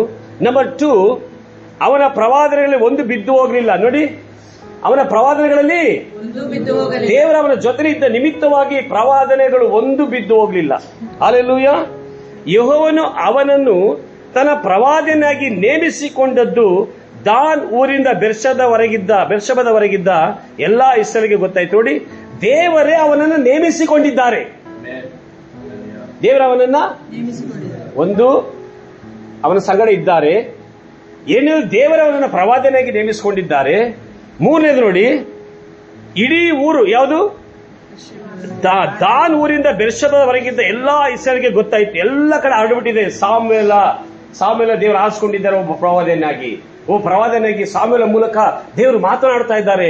ಇಡೀ ಎಲ್ಲ ಊರಿಗೆಲ್ಲ ಗೊತ್ತಾಯ್ತು. ಹಲ್ಲೆಲೂಯ. 21ನೇ ವಾಕ್ಯ ಹೇಳ್ತೆ, ಯೆಹೋವನು ಶಿಲೋವಿನಲ್ಲಿ ದರ್ಶನ ಕೊಡುವುದಕ್ಕೆ ಪ್ರಾರಂಭಿಸಿ. ನೋಡಿ, ಈಗ ಅದೇ ಸಾಮುವೇಲನಿಗೆ ದೇವರು ದರ್ಶನ ಕೊಡ್ತಾ ಇದ್ದಾರೆ. ಹಲ್ಲೆಲೂಯ. ನೋಡಿ, ಒಂದನೇದು ದೇವರವರ ಸಂಗಡ ಇದ್ರು, ಎರಡನೇದು ದೇವರೇ ಪ್ರವಾದನೆಯಾಗಿ ನೇಮಿಸಿಕೊಂಡಿದ್ರು, ಮೂರನೇದು ದೇವರವನಿಗೆ ದರ್ಶನ ಕೊಡುವುದಕ್ಕೆ ಪ್ರಾರಂಭಿಸಿದ್ರು. ಆಮೆನ್. ಮಾತ್ರವಲ್ಲ, 4ನೇದು ವಾಕ್ಯ ಹೇಳ್ತದೆ, ತನ್ನ ವಾಕ್ಯದಿಂದ ಸಾಮುವೇಲನಿಗೆ ತನ್ನನ್ನ ಪ್ರಕಟಿಸಿಕೊಳ್ಳುತ್ತಾ ಬಂದನು. 4 ದೇವರು ಸಾಮುವೇಲನಿಗೆ ತನ್ನ ವಾಕ್ಯದ ಮೂಲಕ ಪ್ರಕಟಿಸಿಕೊಳ್ತಾ ಇದ್ದಾರೆ ದೇವರು. ಹಾಗಾದ್ರೆ ಇವತ್ತು ಪಕ್ಕದಲ್ಲಿ ಸಾಮುವೇಲ ಮಾತ್ರ ಅಲ್ಲ, ನೀನು ಒಬ್ಬ ಸಾಮುವೇಲ. ಹಲ್ಲೆಲೂಯ. ಎಲಿಸ ಮಾತ್ರವಲ್ಲ, ನೀನು ಒಬ್ಬ ಎಲಿಷಾ. ಅಲ್ಲ ಹೇಳಿ, ಮಿರಿಯಮಳು ಮಾತ್ರವಲ್ಲ, ದೆಬೋರ ಮಾತ್ರ ಅಲ್ಲ, ಫಿಲಿಪ್ಪನ ಹೆಣ್ಣು ಮಕ್ಕಳು 4 ಜನ ಮಾತ್ರವಲ್ಲ, ನೀವು ಕೂಡ ಅದ್ರಲ್ಲಿ ಒಬ್ಬರಾಗಿರ್ತೀರಿ. ಅದು ಇವರೆಲ್ಲ ಪ್ರವಾದಿಸ್ತವರು, ಇವರೆಲ್ಲ. ಹಾಗಾದ್ರೆ ಅವ್ರ ಮೇಲೆ ಮಾತ್ರ ಪ್ರವಾದನೆ ವರ ಅಭಿಷೇಕ ಅಲ್ಲ, ನಿಮ್ಮ ಮೇಲೂ ಪ್ರವಾದನೆ ವರ ಅಭಿಷೇಕ, ನನ್ನ ಮೇಲೂ ಪ್ರವಾದನೆ ವರ ಅಭಿಷೇಕ. ಯಾಕೆ? ಕಡೆ ದಿನದಲ್ಲಿ ಅಪೊಸ್ತಲ ಕೃತ್ಯಗಳು 2:17, ಕಡೆ ದಿವಸಗಳಲ್ಲಿ ನಾನು ಎಲ್ಲಾ ಮನುಷ್ಯರ ಮೇಲೆ ನನ್ನ ಆತ್ಮವನ್ನು ಸುರಿಸುವೆನು. ನೋಡಿ, ಕಡೆ ದಿನದಲ್ಲಿ ದೇವರು ತನ್ನ ಎಲ್ಲ ಮನುಷ್ಯರ ಮೇಲೆ ತನ್ನ ಆತ್ಮನ ದೇವರು ಸುರಿಸ್ತಾರೆ. ಪವಿತ್ರಾತ್ಮನ ಅಭಿಷೇಕವನ್ನು ಆಮೇಲೆ ಹೇಳಿ. ಆ ಪವಿತ್ರಾತ್ಮನ ಅಭಿಷೇಕ ನಿಮ್ಮ ಮೇಲೆ ಬರುವಾಗ ಮುಂದೆ ನಿಮ್ಮಲ್ಲಿರುವ ಗಂಡಸರು ಹೆಂಗಸರು ಪ್ರವಾದಿಸುವರು. ಆಮೇಲೆ ಹೇಳಿ, ಪಕ್ಕದಲ್ಲಿ ಗಂಡಸರು ಹೆಂಗಸರು ಪ್ರವಾದಿಸ್ತಾರೆ. ನಾನು ಹೋದಾಗ ಕೂಡ ಹೇಳಿದೆ, ಪಾಸ್ಟರ್ಗಳು ಮಾತ್ರವಲ್ಲ, ಪ್ರವಾದಿಗಳು ಮಾತ್ರ ಅಲ್ಲ, ಎಲಿಷಾ ಮಾತ್ರ ಅಲ್ಲ, ಯೆರೆಮೀಯ ಎಜ್ಕೇಲ್ ಮಾತ್ರ ಅಲ್ಲ, ಅದ್ರಲ್ಲಿ ನೀನು ಒಬ್ಬ. ಆಮೇಲೆ ಹೇಳ್ರಿ, ಅದ್ರಲ್ಲಿ ನಾನು ಒಬ್ಬ ಲಿಸ್ಟ್ ಅಲ್ಲಿ. ಹೌದಾ ಇಲ್ವಾ? ಯಾಕೆ? ಕಡೆಗಿನಲ್ಲಿ ದೇವರು ನಮ್ಮೆಲ್ಲರ ಮೇಲೆ ತನ್ನ ಆತ್ಮನ ಸುರಿಸಿದ್ದಾರೆ. ಆಗ ನಾವೇನ್ ಮಾಡ್ಬೋದಂತೆ? ಗಂಡಸರು ಹೆಂಗಸರು ಪ್ರವಾದಿಸ್ತಾರೆ. ಆಮೇಲೆ ಹೇಳಿ, ಹಾಗಾದ್ರೆ ನಾನು ಕೂಡ ಯೇಸುವಿನ ನಾಮದಲ್ಲಿ ಪ್ರವಾದಿಸಲಿಕ್ಕೆ ಸಾಧ್ಯ? ಕೈ ಎತ್ತಲಿ. ನಾನು ಕೂಡ ಯೇಸುವಿನ ನಾಮದಲ್ಲಿ ಪ್ರವಾದಿಸುವವನಾಗಿದ್ದೇನೆ. ಯಾಕೆಂದರೆ ನನ್ನ ಮೇಲೆ ದೇವರು ತನ್ನ ಆತ್ಮನನ್ನ ಕೃಪೆಯಾಗಿ ಸುರಿಸಿದ್ದಾರೆ. ನನ್ನ ಒಳಗಡೆ ಪ್ರವಾದನೆಯ ವರ ಇದೆ. ನನ್ನ ಒಳಗಡೆ ಪ್ರವಾದಿಸುವಂತ ಆತ್ಮನಿದ್ದಾನೆ. ನನ್ನ ಒಳಗಡೆ ವರಗಳ ಅಭಿಷೇಕವಾಗಿರುವ ಪವಿತ್ರ ಆತ್ಮ ಇದ್ದಾರೆ. ಆತನನ್ನ ಇವತ್ತು ನಾವು ಹೊರಗಡೆ ಕರ್ಕೊಂಡು ಬರ್ತೀವಿ. ಯಾರು ಕರ್ಕೊಂಡು ಬರ್ಬೇಕು? ನೀವು ಕರ್ಕೊಂಡು ಬರ್ಬೇಕು. ಅವ್ರ ಒಳಗಡೆ ಇರ್ತಾರೆ, ಅವರೇ ಬಂದ್ಬಿಡ್ತಾರೆ ಪಾಸ್ಟರ್. ಅವರೇ ಬರಲ್ಲ. ಯಾಕಂದ್ರೆ ನೀನ್ ಟ್ರೈ ಮಾಡಲ್ಲ. ನೀನು ಪ್ರಯತ್ನ ಮಾಡಿದ್ರೆ ಒಳಗಡೆ ಹೆಂಗ್ ಬರೋದು? ಮತ್ತೆ ನೀನು ಪ್ರಯತ್ನ ಮಾಡಿದ್ರೆ, ನೀನು ಒಳಗಡೆ ಆಸಕ್ತಿ ದಾಹ ಬಂದು ದೇವರ ಬಳಿಯಲ್ಲಿ ಪ್ರಾರ್ಥಿಸಿದ್ರೆ, ದೇವರ ಸಮ್ಮುಖದಲ್ಲಿ ಮೊರೆ ಸಾಮೇಲ್ನಾಗಿ ಕಾದುಕೊಳ್ತಿದ್ರೆ, ಖಂಡಿತ ದೇವರು ನಮ್ಮನ್ನು ಉಪಯೋಗ ಮಾಡೇ ಮಾಡ್ತಾರೆ. ನಾನು ಈಗಲೂ ಕೂಡ ಹೇಳ್ತೇನೆ, ದೇವರು ಸಭೆ ಒಳಗಡೆ ಪ್ರವಾದನೆ ಬಗ್ಗೆ ಮಾತನಾಡ್ತಾ ಇರ ಅಂತ ಹೇಳೋದಾದ್ರೆ ಒಂದು ದೊಡ್ಡ ಯೋಜನೆ ದೇವರದು ಉಂಟು. ಇದು 100ಕ್ಕೆ 100 ನಾನು ನಂಬ್ತೇನೆ. ಹಾಗಾಗಿ ನೀವು ಯಾರು ಯೋಚಿಸಬೇಡಿ, ನಾನು ಸರಿಯಾಗಿ ಪ್ರಾರ್ಥನೆ ಮಾಡ್ತಾ ಇಲ್ಲ, ನಾನು ಸರಿಯಾಗಿ ಬೈಬಲ್ ಓದ್ತಾ ಇಲ್ಲ, ಏನು ಮಾಡ್ತಾ ಇಲ್ಲ, ನನ್ನಿಂದ ಸಾಧ್ಯನಾ? ಯಾವಾಗ ಅದರಿಂದ ಸಾಧ್ಯನ ಅಂತ ಹೇಳ್ತಾರೆ ಸೈತನ್ ಹೇಳ್ತಾರೆ, ನಿನ್ನಿಂದ ಎಲ್ಲಿ ಸಾಧ್ಯ? ಆಗಲ್ಲ ಕಣೋ. ಅರ್ಥ ಆಯ್ತಾ? ನೀವ್ ಹೇಳ್ಬೇಕು, ಯೇಸುವಿನ ನಾಮದಲ್ಲಿ, ಯೇಸುವಿನ ನಾಮದಲ್ಲಿ ನನ್ನ ದೇವರು ನಾನು ಪ್ರವಾದಿಸುವ ಹಾಗೆ ಮಾಡೇ ಮಾಡ್ತಾರೆ. ಯೇಸುವಿನ ನಾಮದಲ್ಲಿ. ಹಲ್ಲೆಲೂಯ. ಆದ್ರೆ ಬಾಲಕರ ಸಾಮುವೇಲನು ಹೇಗಿದ್ದ ಆ ರೀತಿ ಜೀವಿಸಲಿಕ್ಕೆ ಪ್ರಯತ್ನ ಮಾಡಬೇಕು. ಹಲ್ಲೆಲೂಯ. ನೋಡಿ, ಕಳೆದಿನ ಎಲ್ಲರ ಮೇಲೆ ಆತ್ಮನು ಸುರಿಸುವೆನು, ಗಂಡಸರು ಹೆಂಗಸರು ನಿಮ್ಮಲ್ಲಿ ಪ್ರವಾದಿಸ್ತಾರೆ, ನಿಮ್ಮ ಯೌವನಸ್ಥನಿಗೆ ದಿವ್ಯ ದರ್ಶನಗಳಾಗುವು. ನಿಮ್ಮ ಯೌವನಸ್ಥರಿಗೆ ದಿವ್ಯ ದರ್ಶನಗಳ. ನೋಡಿ, ಯೌವನಸ್ಥರಿಗೆ ಏನಾಗುತ್ತಂತೆ? ದಿವ್ಯ ದರ್ಶನಗಳಾಗುವು. ಭಕ್ತರ ಹೇಳಿ, ನಾಟೆ ದೂರದರ್ಶನ. ಇವತ್ತು ಅನೇಕರಿಗೆಲ್ಲ ದೂರದರ್ಶನ ಆಗಿಬಿಡುತ್ತದೆ. ಯಾವ ದರ್ಶನ? ದೂರದರ್ಶನ. ಪ್ರೈಸ್. ಆ ದೂರದರ್ಶನ ಜಾಸ್ತಿ ಆಗಬಾರದು. ಹಲ್ಲೆಲೂಯ. ದಿವ್ಯ ದರ್ಶನ ಆಗಬೇಕು. ದೂರದರ್ಶನ ನಿಮ್ಮನ್ನು ದೂರ ಕರ್ಕೊಂಡು ಹೋಗುತ್ತೆ. ಪಕ್ಕ ಹೇಳಿ, ದೂರದರ್ಶನ ನಿಮಗೆ ದೂರ ಕರ್ಕೊಂಡು ಹೋಗುತ್ತೆ. ದಿವ್ಯ ದರ್ಶನ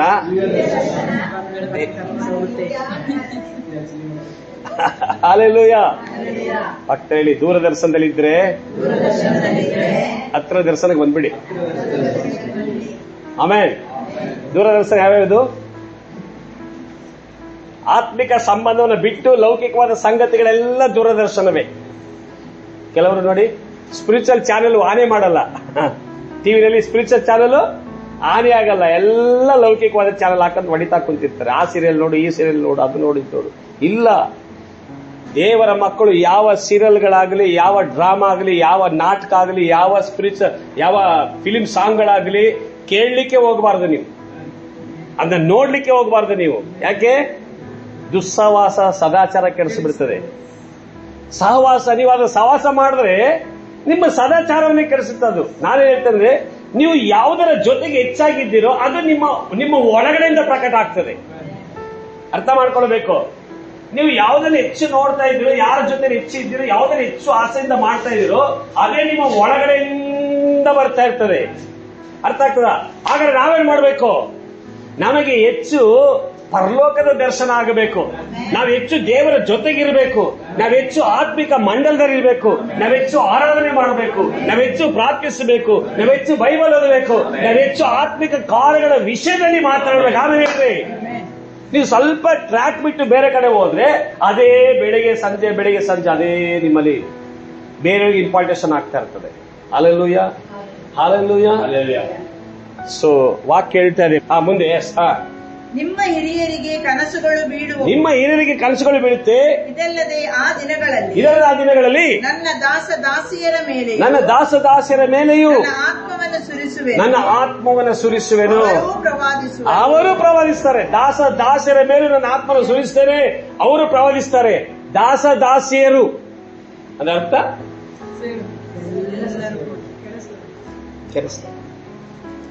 ದಾಸಿಯರು. ಹಲ್ಲೆಲೂಯ. ಈಗ ನಾವು ಮಕ್ಕಳು. ಭಕ್ತ ಹೇಳಿ, ಈಗ ನಾನು ದಾಸಿ ಅಲ್ಲ. We are all god children. ಹೇಳಿ, ನಾನು ದೇವರ ಮಗನು. I am A son of god.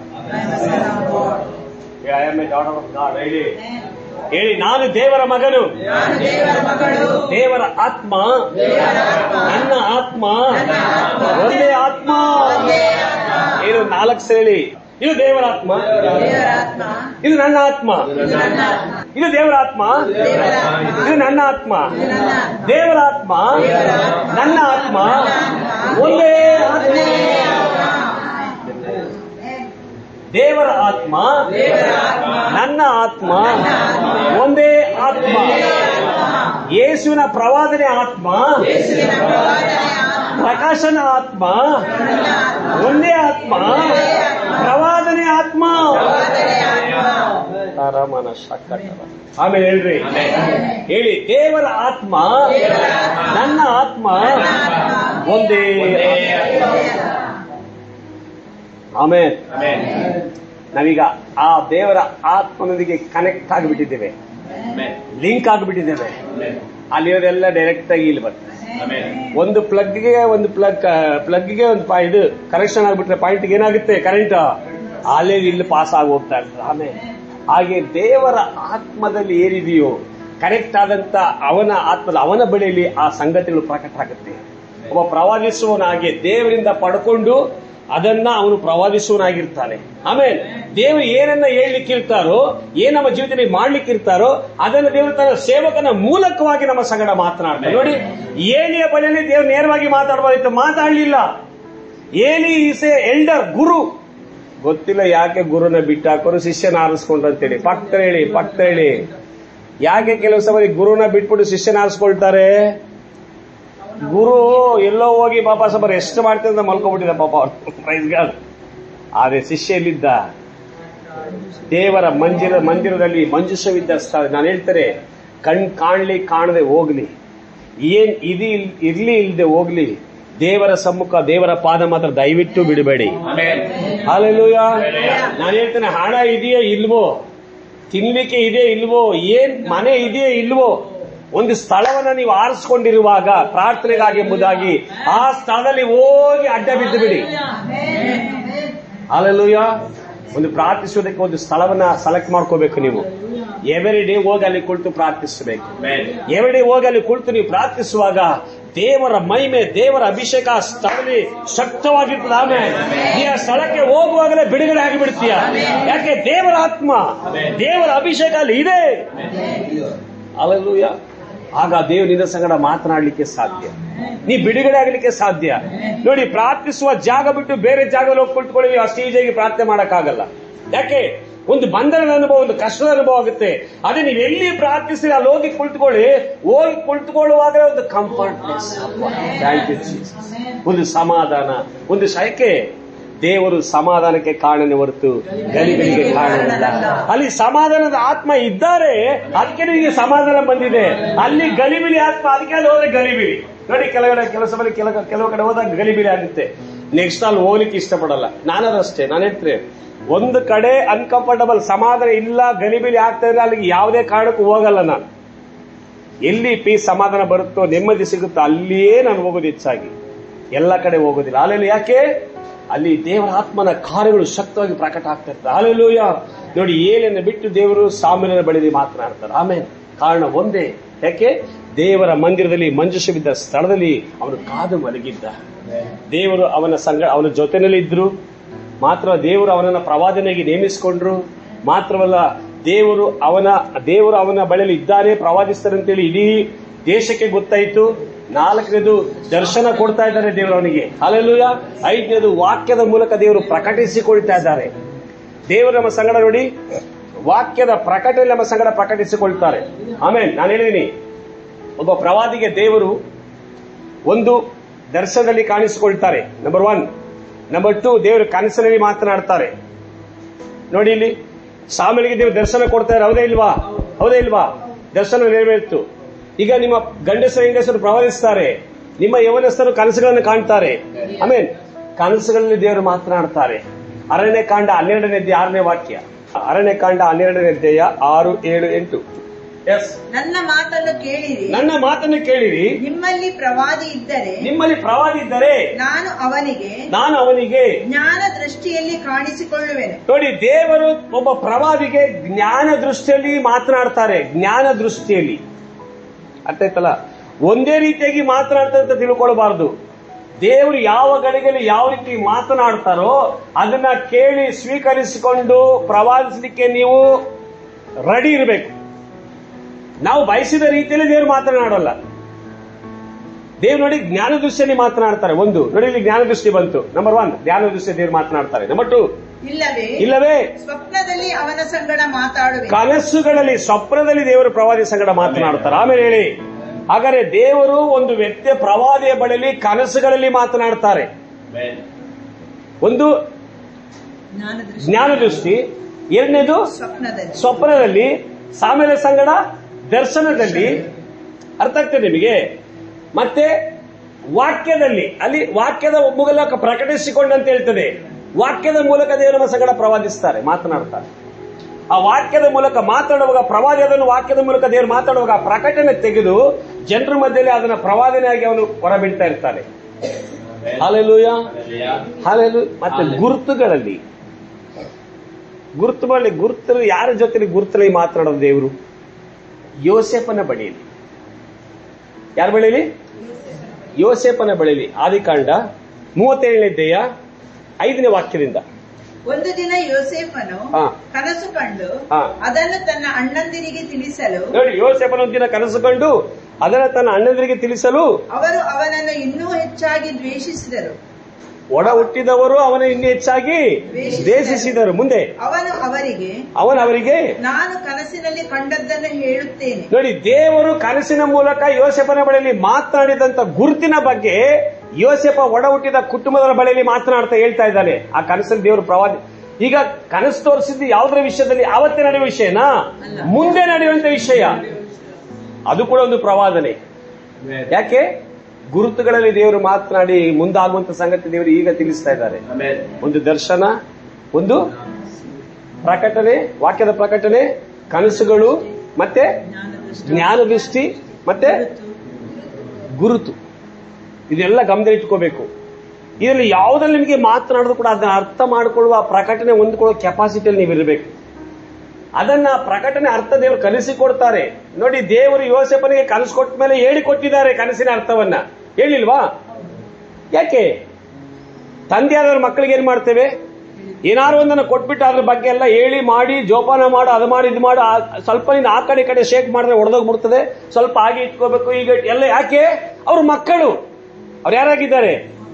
ಆದ್ರೆ ಅದೇನಾಗುತ್ತೆ, ಅವ್ರು ಏನ್ ಮಾಡಿದ್ರೆ ಏನಾಗುತ್ತೆ ಅಂತ ನೀನು ಚೆನ್ನಾಗಿ ಗೊತ್ತಿದೆ. ಅದನ್ನ ತಂದೆಯಾದ ನೀನೇನ್ ಮಾಡ್ತೀಯ? ಅವರಿಗೆ ಬುದ್ಧಿವಾದ ಹೇಳಿ ಅದನ್ನ ಅವ್ರ ಕೈಲಿ ಕೊಟ್ಟು ಜೋಪಾನವಾಗಿ ಕಳಿಸಿ ಕೊಡ್ತೀವಿ. ಹೌದಾ ಇಲ್ವಾ? ಹಾಗೆ ದೇವರು ಕೂಡ ನಾವು ಅವರಿಗೆ ಮಕ್ಕಳಾಗಿದ್ದೇವೆ. ಅವರು ಪ್ರತಿಯೊಂದು ವಿಷಯದಲ್ಲಿ, ಏನೇ ವಿಷಯದಲ್ಲಿ ಮಾತನಾಡುವಾಗ ಅದರ ಬಗ್ಗೆ ನಮ್ಮ ಸಂಗಡ ದೇವರು ಮಾತನಾಡಿರ್ತಾರೆ, ಎಚ್ಚರಿಕೆ ಕೊಟ್ಟಿರ್ತಾರೆ, ಅದರ ಬಗ್ಗೆ ತಿಳಿಯಪಡಿಸಿರ್ತಾರೆ. ಅದಕ್ಕೆ ಅವರು ತಂದೆ, ಅದಕ್ಕೆ ನಾವು ಮಕ್ಕಳು. ನೋಡಿ, ಇಲ್ಲಿ ಯೋಸೇಫ ಹೇಳ್ತಾ ಇದ್ದೀನಿ ಈಗ ಒಡ ಹುಟ್ಟಿದ ಬಳಿ. ಎಸ್. ಅವನು ಅವರಿಗೆ ನಾನು ಕನಸಿನಲ್ಲಿ ಕಂಡದ್ದನ್ನು ಹೇಳುತ್ತೇನೆ ಕೇಳಿರಿ. ಆ ಕನಸಿನಲ್ಲಿ ನಾವು ಹೊಲದಲ್ಲಿ ಸಿವುಡುಗಳನ್ನು ಕಟ್ಟುತ್ತಾ ಇದ್ದೆವು. ಆಗ ನನ್ನ ಸಿವುಡು ಎದ್ದು ನಿಲ್ಲಲು ನಿಮ್ಮ ಸಿವುಡುಗಳು ಸುತ್ತಲೂ ಬಂದು ನನ್ನ ಸಿವುಡಿಗೆ ಅಡ್ಡ ಬಿದ್ದದ್ದನ್ನು ಕಂಡೆನು ಎಂದು ಹೇಳಿದನು. ಅಂದ್ರೆ ಅರ್ಥ, ಅವರೆಲ್ಲ ಒಡ ಹುಟ್ಟಿದವರು ಅವನ ಪಾದಗಳಿಗೆ ಅಡ್ಡ ಬೀಳೋದು. ಯಾರ ಪಾದಕ್ಕೆ? ಯೋಸೇಫನ ಪಾದಕ್ಕೆ ನಮಸ್ಕಾರ. ಅಡ್ಡ ಅಂದ್ರೆ ಅವನ ಕೈ ಕೆಳಗಡೆ ಅವರು. ಮುಂದೆ ಅದಕ್ಕೆ ಅವನ ಅಣ್ಣಂದಿರು, ನೀನು ನಿಜವಾಗಿ ನಮ್ಮನ್ನು ಆಳುವಿಯಾ, ನೀನು ನಮ್ಮ ಮೇಲೆ ದೊರೆತನ ಮಾಡುವಿಯಾ ಎಂದು ಅವನಿಗೆ ಹೇಳಿ ಅವನ ಕನಸುಗಳಿಗಾಗಿಯೂ ಮಾತುಗಳಿಗಾಗಿಯೂ ಮತ್ತಷ್ಟು ಹಾಗೆ ಮಾಡಿದರು. ಅವನು ಇನ್ನೊಂದು ಕನಸು ಕಂಡು ಅದನ್ನು ತನ್ನ ಅಣ್ಣಂದಿರಿಗೆ ತಿಳಿಸಿದನು. ಅವನು ಅವರಿಗೆ, ಇನ್ನೊಂದು ಕನಸು ಕಂಡಿದ್ದೇನೆ, ಅದರಲ್ಲಿ ಸೂರ್ಯಚಂದ್ರರು ಯಾರು? ತಂದೆ ತಾಯಿ. ಸೂರ್ಯಚಂದ್ರ ಯಾರು? ತಂದೆ ತಾಯಿ. ಸೂರ್ಯಚಂದ್ರರು 11 ನಕ್ಷತ್ರಗಳು. 11 ನಕ್ಷತ್ರಗಳು ಯಾರು? ಅಣ್ಣ ತಮ್ಮಂದಿರು. 11 ನಕ್ಷತ್ರಗಳು ನನಗೆ ಅಡ್ಡ ಬಿದ್ದವು ನೋಡಿ ಎಂದು ಹೇಳಿದನು. ಅರ್ಥ, ಎಲ್ಲರೂ ತಂದೆ ತಾಯಿ ಮಕ್ಕಳೆಲ್ಲ ನನಗೆ ಆತರ ಯೋಸೇಫ ನಿನ್ನ ನಾನು ಇಡ್ತೇನೆ, ಮುಂದೆ ಆತರ ನಾನು ಮಾಡ್ತೇನೆ. ದೇವರು ಕನಸ ಮೂಲಕ ಪ್ರವಾದನೆ ಮಾಡಿ ತಿಳಿಸಿದ್ರು. ಮುಂದೆ ಅವನು ಈ ಕನಸನ್ನು ತನ್ನ ತಂದೆಗೂ ಅಣ್ಣಂದಿರಿಗೂ ತಿಳಿಸಿದಾಗ ತಂದೆಯು ಅವನಿಗೆ, ಇದು ಎಂತ ಕನಸು ನೀನು ಕಂಡದ್ದು? ತಂದೆಯರು ಹೇಳಿದ್ರು, ಇದೇನ್ ಮಗ ಈ ಕನಸು ಕಂಡಿದ್ದೀನಿ, ಏನಪ್ಪ ನೀನು? ಇರ್ಲಿ ಅಪ್ಪ ನೋಡಿ ಆತರ ಪಡ್ಲಿಲ್ಲ, ಇರ್ಲಿ. ಯಾಕೆ? ತಂದೆ ಅನುಭವ. ನಾನು ನಿನ್ನ ತಾಯಿಯು ಅಣ್ಣ ತಮ್ಮಂದಿರು ನಿನ್ನ ಮುಂದೆ ಅಡ್ಡ ಬೀಳುವುದಕ್ಕೆ ಬಂದೆವು. ಅಪ್ಪನಿಗೆ ಚೆನ್ನಾಗಿ ಗೊತ್ತಾಗೋಯ್ತು. ಸೂರ್ಯಚಂದ್ರ ಅಂದ ತಕ್ಷಣ ಅಪ್ಪನಿಗೆ, ಓ ನಾನು ನಿನ್ ತಾಯಿ, ನಿನ್ನ ಅಣ್ಣ ತಮ್ಮನ ಬಂದು ನಿನ್ಗೆ ಅಡ್ಡ ಬೀಳ್ತೀವ ನೋಡಿ ಅಂದ್ರೆ ಅರ್ಥ, ನಿನ್ನ ಅಧೀನದಲ್ಲಿ ಇರ್ತೇವಾ. ಮುಂದೆ ಎಂದು ಹೇಳಿ ಗದರಿಸಿದನು. ಗದರಿಸ್ಬಿಟ್ಟ ಯಾರೋ ಅಪ್ಪ. ಮುಂದೆ ಯೋಸೇಫನ ಅಣ್ಣಂದಿರು ಅವನ ಮೇಲೆ ಹೊಟ್ಟೆ ಕಿಚ್ಚುಪಟ್ಟರು. ಆದರೆ ಅವನ ತಂದೆಯು ಅವನ ಮಾತನ್ನು ಮನಸ್ಸಿನಲ್ಲಿ ಇಟ್ಟುಕೊಂಡನು. ನಿಲ್ಲಿಸಿ. ತಂದೆ ಆದವರು ಆ ಸಂಗತಿಯ ವಿಷಯವನ್ನ ಮನಸ್ಸಿನಲ್ಲಿ ಹಾಗೆ ಇಟ್ಕೊಂಡು. ಅರ್ಥ ಆಗ್ತದ? ಯಾಕೆ? ತಂದೆ ಹೃದಯ,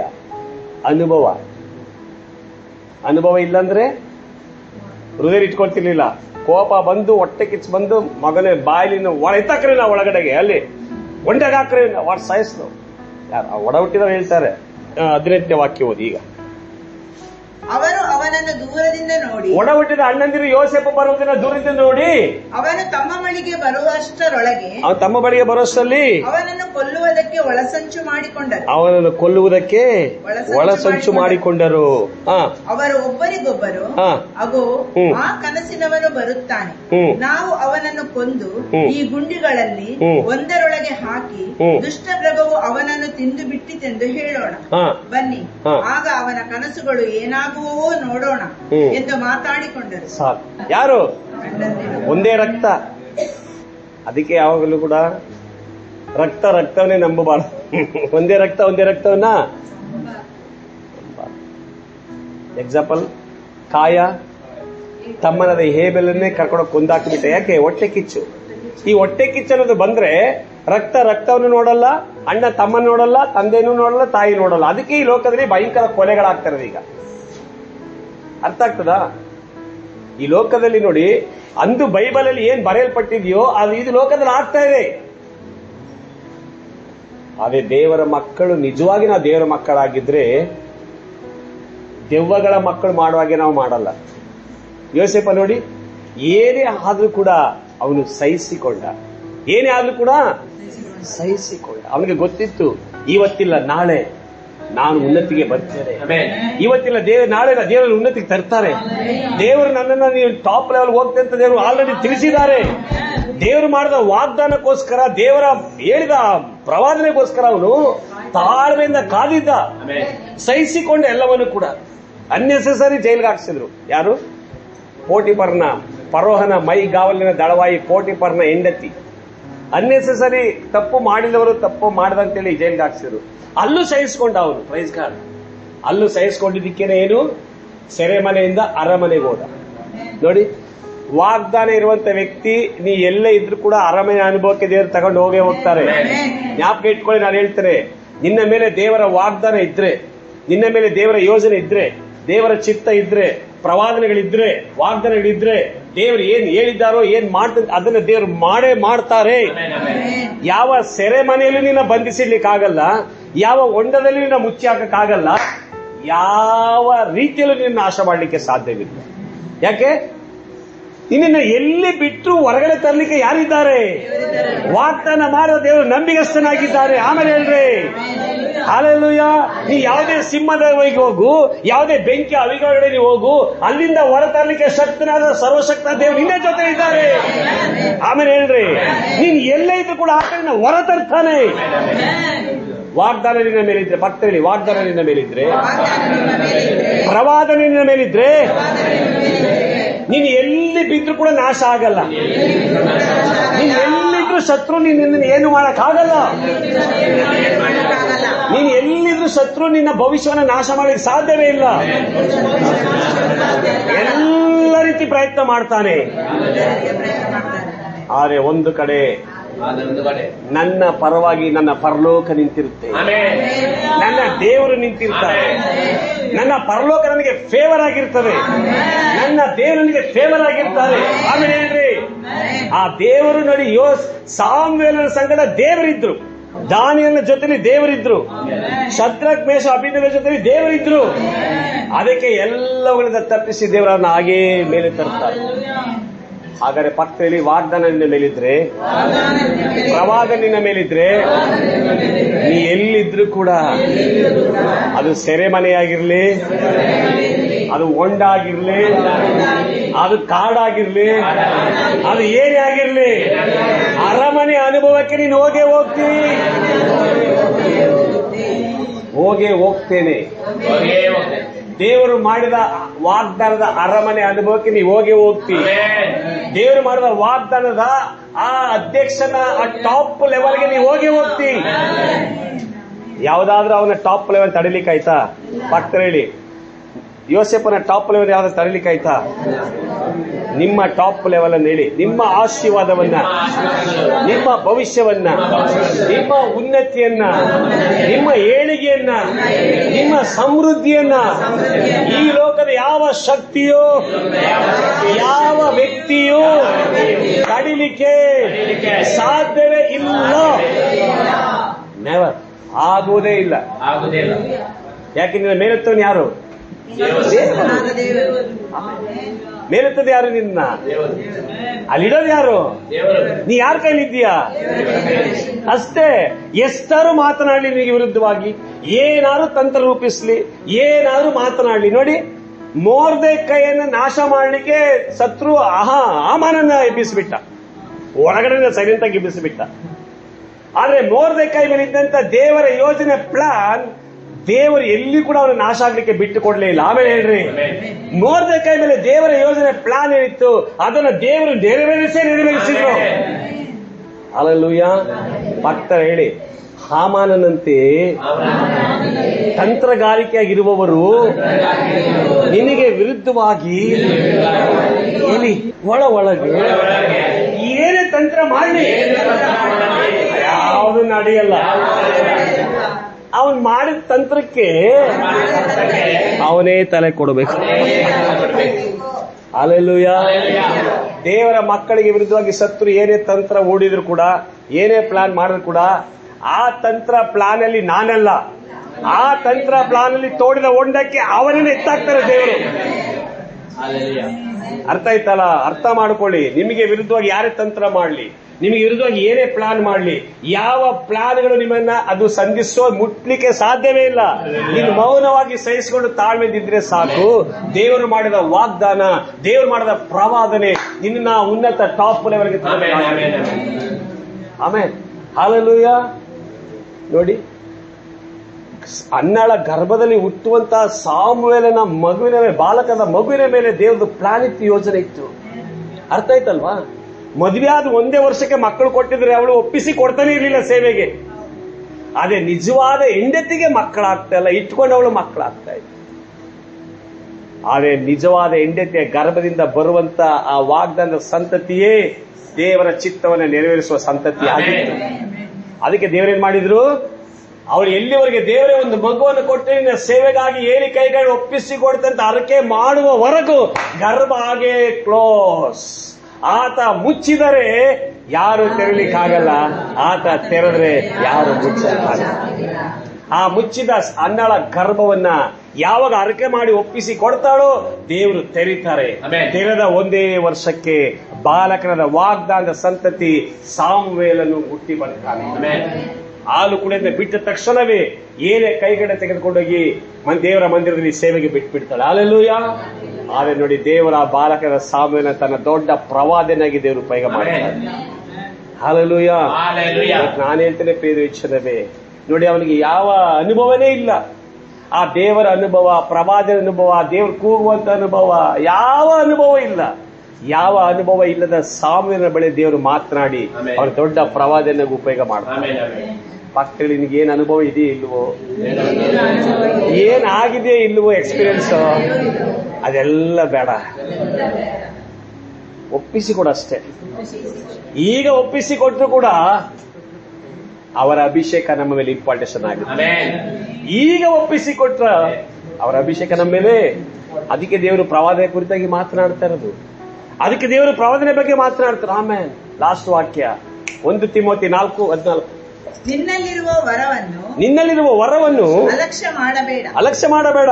ಸಭೆಯ ಹಿರಿಯರು ಪ್ರವಾದನೆಯ ಸಹಿತವಾಗಿ ನಿನ್ನ ಮೇಲೆ ಹಸ್ತಗಳನ್ನು ಇಟ್ಟಾಗ ಅದು ನಿನಗೆ ಕೊಡಲ್ಪಟ್ಟಿತಲ್ಲ. ಆಮೇಲೆ ಹೇಳಿ, ಒಬ್ಬ ಸಭಾಪಾಲಕ ನಿನ್ನ ಮೇಲೆ ಹಸ್ತವನ್ನು ಇಟ್ಟು ಪ್ರವಾದಿಸಿ ಪ್ರಾರ್ಥನೆ ಮಾಡುವಾಗ ಆ ಪ್ರವಾದನೆಯ ವರ ನಿನಗೆ ಕೊಡಲ್ಪಟ್ಟಿತ್ತಲ್ಲ. ಆಮೇಲೆ ಹಲ್ಲೆಲೂಯ. ಹಾಗೆ ನೀನು ನಂಬಬೇಕು. ದೇವರು ವಾಕ್ಯ ಹೇಳ್ತದೆ, ನಾವು ನಂಬಬೇಕು. ನಾವು ನಂಬಿ ಜೀವಿಸುವಾಗ, ನಂಬಿ ನಾವು ಮುಂದೆ ನಡೆಯುವಾಗ, ಜೀವಿಸುವಾಗ ದೇವರು ನಮ್ಮನ್ನ ಉನ್ನತಿಗೆ ನಡೆಸಲಿಕ್ಕೆ ಶಕ್ತಿ. Hallelujah, hallelujah. ಸೊ ದೇವರು ಪ್ರವಾದನೆ ಕುರಿತಾಗಿ ನಮ್ಮ ಸಂಗಡ ಮಾತನಾಡ್ತಾ ಇದ್ದಾರೆ. Praise God. ಹಾಗಾದ್ರೆ ಆ ಅಭಿಷೇಕ, ವರ ನಮ್ಮ ಮೇಲೆ ಇಂಪಾರ್ಟೇಷನ್ ಆಗ್ತದ್ರಿ ಪ್ರವಾದನೆ ನಂಬುವವರಿಗೆ ಮಾತ್ರ. ಆಮೇಲೆ ಹೇಳಿ, ಪ್ರವಾದನೆ ನಂಬಬೇಕು. ನನ್ನ ದೇವರೊಂದು ಪ್ರವಾದನೆಯಾಗಿ ಉಪಯೋಗ ಮಾಡ್ತಾರೆ ಅಂತಲೂ ನಂಬಬೇಕು. ಅರ್ಥ ಆಗ್ತದೆ ನಿಮಗೆ? ನಾನು ಪ್ರವಾದಿಸ್ತೇನೆ ಅಂತ ನಂಬಬೇಕು. ಸಭೆ ಹಿರಿಯರು ಕೈ ಇಟ್ಟು ಪ್ರಾರ್ಥಿಸುವಾಗ ಅದು ನಿಮ್ಮ ಮೇಲೆ ಇಂಪಾರ್ಟೇಷನ್ ಆಯ್ತು ಅಂತ ಹೇಳ್ತಾ ಇದೆ ವಾಕ್ಯ, ಯಾವುದೇ ಇಲ್ವಾ? ಹಾಗಾದ್ರೆ ನಮಗೇನ್ ಬೇಕದು? ಈಗ ನಾನು ನಿಮಗೆ ಕೈ ಇಟ್ಟು ಪ್ರಾರ್ಥಿಸುವಾಗ ದೇವರೇ ನಿನ್ನಲ್ಲಿರುವಂತಹ ಪ್ರವಾದನೆ ಆತ್ಮನ ಅಭಿಷೇಕ ಇವರ ಮೇಲೆ ಎಲ್ಲರ ಮೇಲೆ ಇಂಪಾರ್ಟೇಷನ್ ಆಗಲಿ ಅಂತ ಹೇಳ್ತಾರೆ. Hallelujah, hallelujah. ನನ್ನ ಮೇಲೆ ಅಪ್ಪ ಅದು ಇನ್ನೂ ಶಕ್ತವಾಗಿ ಕಾರ್ಯಕ್ಕೆ ಬರಲಿ ಅಂತ ಹೇಳ್ತೇನೆ. ಆಮೇಲೆ ಆಗ ನಿಮ್ಮಲ್ಲಿ ಅದು ವರ್ಕ್ ಆಗಲಿ ಅಂತ ನಾವು ಪ್ರಾರ್ಥನೆ ಮಾಡ್ತಾರೆ. ಆಮೇಲೆ ಆಗ ಈ 1 ತಿಮೋಥಿ 4:14 ವಾಕ್ಯ ವಾಗ್ದಾನ ಏನಾಗುತ್ತೆ ನಮ್ಮ ಜೀವಿತದಲ್ಲಿ ಅದು ನೆರವೇರುತ್ತೆ. ಹಾಲೆಲೂಯ. ಹಾಗಾದ್ರೆ ದೇವರು ನಮ್ಮ ಸಂಗಡ ಇದ್ರ ಕುರಿತಾಗಿ ಮಾತನಾಡೋದಾದ್ರೆ ಈಗ ಹೇಳಿ, ಎಷ್ಟು ವಿಷಯದಲ್ಲಿ ದೇವರು ನಮ್ಮ ಸಂಗಡ ಮಾತನಾಡ್ತಾರೆ? ಯಾವ ರೀತಿ? ಜ್ಞಾನದಲ್ಲಿ, ಒಂದು ಸ್ವಪ್ನದಲ್ಲಿ, ಗುರುತುಗಳಲ್ಲಿ, ವಾಕ್ಯದಲ್ಲಿ, ದರ್ಶನದಲ್ಲಿ. ಆಮೇಲೆ ಹಾಲೆಲೂಯ. ನಮ್ಮ ಸಂಗಡ ದೇವರು ಮಾತನಾಡ್ತಾರೆ, ಪ್ರವಾದನೆಗೆ ದೇವರು ಮಾತನಾಡ್ತಾರೆ. ನಾವು ಗಮನಿಸಬೇಕು. ಪವಿತ್ರಾತ್ಮ ಏನಾದ್ರು ಹೇಳಿದ್ರೆ ಕೇಳಿ ತಿಳ್ಕೊಳ್ಬೇಕು, ಗುರುತು ತೋರಿಸಿ ತಿಳ್ಕೊಳ್ಬೇಕು, ಅದ್ರ ಬಗ್ಗೆ ಪ್ರಕಟಣೆ ಕೇಳ್ಬೇಕು. ಅವರೇ ಹೇಳ್ಕೊಡ್ತಾರೆ. ನಿಮ್ಗೆ ಗೊತ್ತಾಗಲಿ ಅಂದ್ರೆ ನನ್ನ ಹತ್ರ ಬನ್ನಿ, ನಾನು ಹೇಳ್ಕೊಡ್ತೇನೆ. ಆಮೇಲೆ ಹಾಲೆಲೂಯ.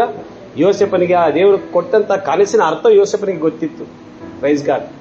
ಅದೇ ದೇವರು ಕೊಟ್ಟ ಮೇಲೆ ಅಡ್ಡದಿಡ್ಡಿ ಕೊಡಲ್ಲ, ಎಲ್ಲರೂ ಹೇಳ್ಕೊಡ್ತಾರೆ, ಹೇಳ್ಕೊಟ್ಟು ಕಲಿಸ್ಕೊಡ್ತಾರೆ.